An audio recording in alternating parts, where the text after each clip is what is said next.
What are your thoughts on the Tea Party movement, and are there any Democrats who you think are part of it? Well, yeah, first of all, I saw a survey the other day that said that the Tea Party, the people who identified with the Tea Party in America, grassroots people, if there was no Tea Party candidate on the ballot, 20% of them said they'd vote for Democrats. The grassroots Tea Party impulse is basically positive. What they're saying is America really doesn't work for ordinary people. And the people that caused the economic crisis, big banks, they're in good shape, and we're not. The government helps the big guys, doesn't help the little guys, and everybody works for the government. They're in good shape. They at least have a job, they got health care, they can make their mortgage payment, and we're not. And we want an America that works for ordinary people again. And we want to correct the abuses of big business and big government. That's the purest impulse. That's a healthy thing, because America needs to reform a lot of its systems now. Now, the surveys, however, all the reports that have shown that the major financial backers of the Tea Party are basically wealthy people who are very far to the right, and they hope by making it a crusade against government, they can make the world free for their big companies to run American life and life beyond our borders. So I think that many of the things these Tea Party candidates have advocated would actually would have the reverse impact that they advocate. Are the Democrats underestimating the Tea Party movement? I don't know. I think it would be a mistake. I think what we should say is those Tea Partiers, 20% of them, by the way, say they'd vote for Democrats if there were no Tea Party candidates on the ballot. Those, in their purest form, the Tea Partiers are saying, I've been let down by big business and big government. I've been let down because the big banks were bailed out, but nobody helped me. And the government that bailed them out, they're doing fine. They all have a job, make their mortgage payments, have health care, send their kids to college. I want reform in both. But the funders of the Tea Party movement tend to be pretty far-right extremists who want, their goal is to destroy the power of government to mediate the power of corporations. And I don't really think that is a sustainable position. My advice for the Democrats is don't play games. Make this about the American people. Tell them what we need to do and what you would do about it, and ask them if they really think you're more likely to do it than your opponent. I think we should just play it straight. Sharon Engel's habit of denying what she said on tape. We'll listen to the denials and then go to the videotape. Love this job.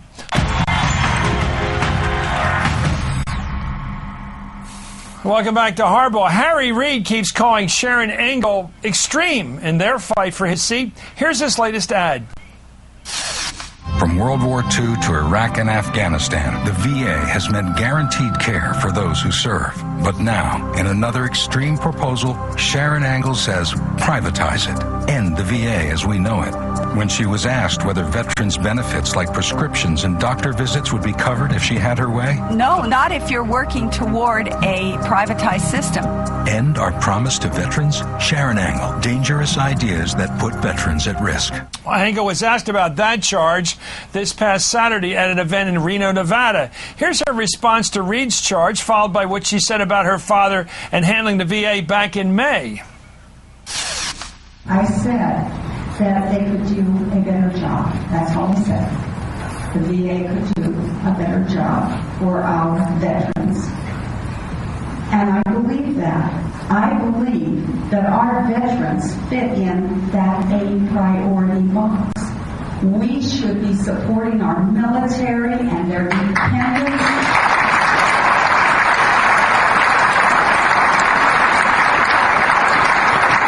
And our veterans. I know he pays over $800 a month in prescription drugs that we can't get through his VA nor through Medicare. They just won't cover those things. And I know lots of seniors. Should they cover those things? No, not if you're working toward a privatized system.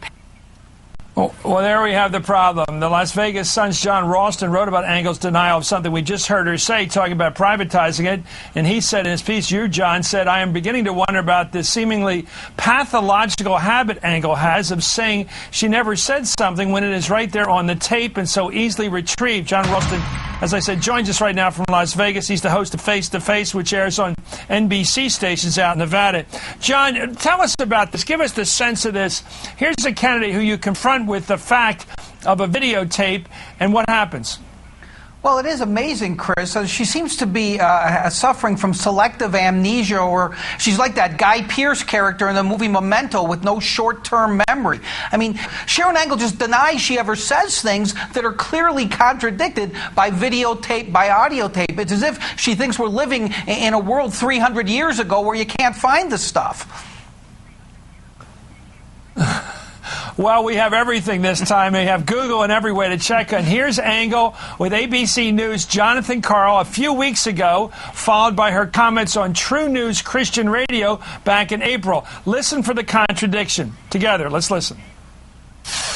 The comment that you made about entitlement programs violating the First Commandment. Can you elaborate a little bit on what you meant about that? I don't think that's what I said. We said that they turned government into our God. I said that, no, I didn't say that. And these programs that you mentioned that Obama has going with Reid and Pelosi pushing them forward are all entitlement programs built to make government our God. And that's really what's happening in this country, is a violation of the First Commandment. Well, there she is. There she goes again, as Ronald Reagan once said. There she goes again, clearly denying what's on tape. She said that having a government and putting too much hope in a government is violating the First Commandment about not having strange gods before you. I mean, it's quite a biblical thing to go to the mountaintop and find a reason to not like your opponent's political philosophy. Yeah, Chris, and then deny it. Chris, this is just astonishing, because what Jonathan Karl asked her, he directly quoted what she said. And you notice, and she does this a lot, she chuckles, she laughs, as if she's recalling some campaign meeting where her consultants have heard this and said, don't ever say that again, Sharon. And instead what she does is she just pretends she never said it. It's a very bizarre reaction. Of course, all of this stuff, as I said in that post you referred to, is so easily retrieved. It's so easy to confront her with it. And there's so many instances of this, and the one I remember the best is essentially the day after the primary, when she appeared under the withering interviewers of Fox and Friends after she had spent the entire primary saying that Social Security should be phased out. They said to her, you never said that, right? And she came back immediately and said, oh no, I want to save Social Security, when she essentially had just said that she wanted to get rid of it a few weeks beforehand. Wow. Well, here she is. Here's Engel again with Karl, the reporter, followed by her back in January with radio host Lars Larson, a fellow conservative. Let's listen to the difference here, which is quite 180. When you said that if things don't turn out the right way in this election, people may seek Second Amendment remedies. What did you mean by that? What are Second Amendment? I don't think that was exactly the way I said it. You tell me. Forget how you said it. You tell me. We were discussing once again, in a context of the Second Amendment, we were having a discussion about the Founding Fathers and why they had put the Second Amendment into the Bill of Rights. You know, our Founding Fathers, they put that Second Amendment in there for a good reason, and that was for the people to protect themselves against a tyrannical government. In fact, you know, Thomas Jefferson said it's good for a country to have a revolution every 20 years. I hope that's not where we're going, but, you know, if this Congress keeps going the way it is, people are really looking toward those Second Amendment remedies. They're saying, my goodness, what can we do to turn this country around? And I'll tell you, the first thing we need to do is take Harry Reid out. You know, John, what do her supporters say when they hear these denials of something that's right there in front of them? Well, I don't think they even want to think about that, Chris, but let's not get away from the fact here that these things that we're talking about, each of those sound bites that you played in and of themselves, forget that she's denying that she said that, each of those statements are so controversial. Who talks about Second Amendment remedies and invokes Thomas Jefferson to talk about because they passed a health care reform, people are thinking about taking up arms? It's just crazy. And so even her supporters, such as Danny Tarkanian, who ran against her and is now acting as a surrogate, they're distancing themselves from those kinds of comments, as anybody would. And as Mark McKinnon said, moderate Republicans are running like scalded dogs from that kind of statement. So they want to get off of that completely. They only want to talk about Harry Reid, the economy, because they know if the election becomes about some of these statements that Sharon Angle says and then suddenly forgets, she's going to lose. You know, I have to tell you, after all the violence we grew up in this country with, the presidents we've lost over the last century or so, and, you know, starting with Lincoln all the way through to Kennedy and almost Reagan and all the other major political figures who've been assassinated, to talk about basically assassination is what she's talking about. And here she is in her words, as we showed you in the tape.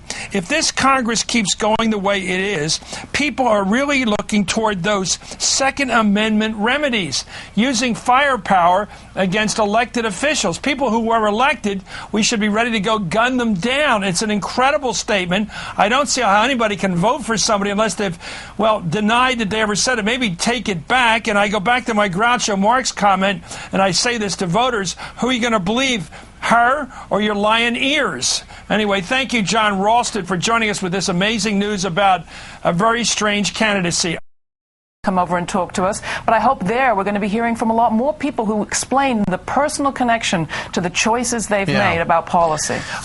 John, I need you to make a phone call for me. Will you call Sharon Angle and ask her to give up her health care because it's government run? She's on the government dole, Johnny. Come on. She's taking those government dollars, it's all irrelevant. She it's all doesn't want anybody else to have it, but she's got that government health care program. Laura, what about that? I mean, she's made the point that I don't want to cover my sister, if you want to put it that way, her mammogram over there. The point is, we have been covering her health care through her husband's pension plan, and I'm okay with that. That's the difference between the we want to care for the least of us attitude to society and it's all just for me and none just for you. This is the kind of thing that I hope even Sharon Angle's supporters on the right will blanch at, because this is not just hypocrisy, it's cruelty.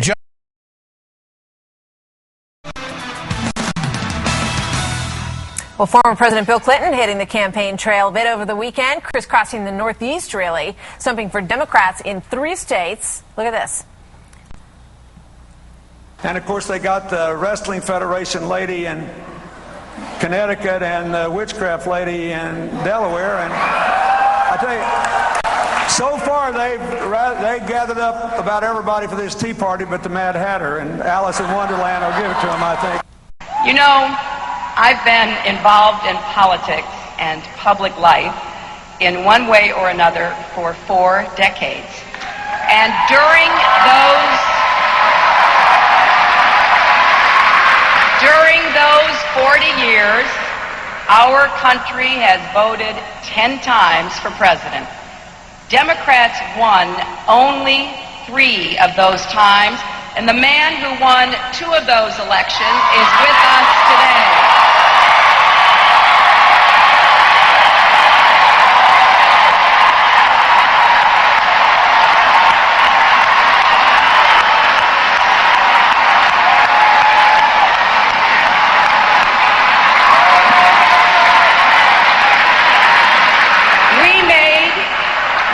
Tremendous progress during the 90s under a Democratic president, with a flourishing economy and our leadership for peace and security respected around the world.